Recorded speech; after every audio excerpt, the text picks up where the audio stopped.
to do it. It's the right thing to do, and nothing bad happens when you're doing the right thing. Is this your personal theory? Because I can shoot holes in it. Well, there's exceptions to every rule.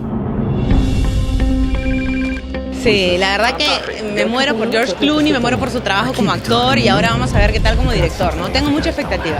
La verdad que yo soy súper cinéfilo, me encanta el cine. Soy de las de acción, de las de terror, creo que va siempre mi género de acción, terror, no soy mucho de comedia, pero esta va a estar excelente. No, me encantan las que te destruyen el cerebro.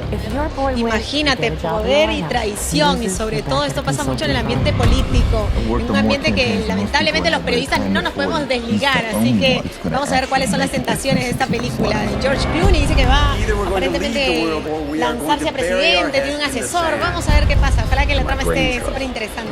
Contenta porque bueno, todo lo que es cine de calidad y sabiendo que está George Clooney, que es un actor que todos sabemos que elige mucho los proyectos y más él que está metido en todo lo que es producción, está dirigiéndolo, creo que es su segunda película como director, así que hay que apoyarlo y bueno, disfrutarlo también porque además es un hombre súper interesante y la historia también es muy interesante. A mí todo este tipo de contenidos siempre me entusiasma.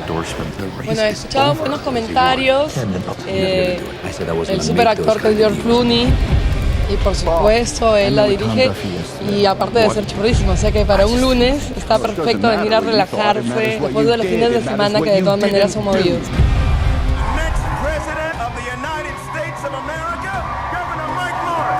You really want this story getting out? Dignity matters. You were off the campaign, but you thought it was important to fix things. Integrity matters. Our future depends on it.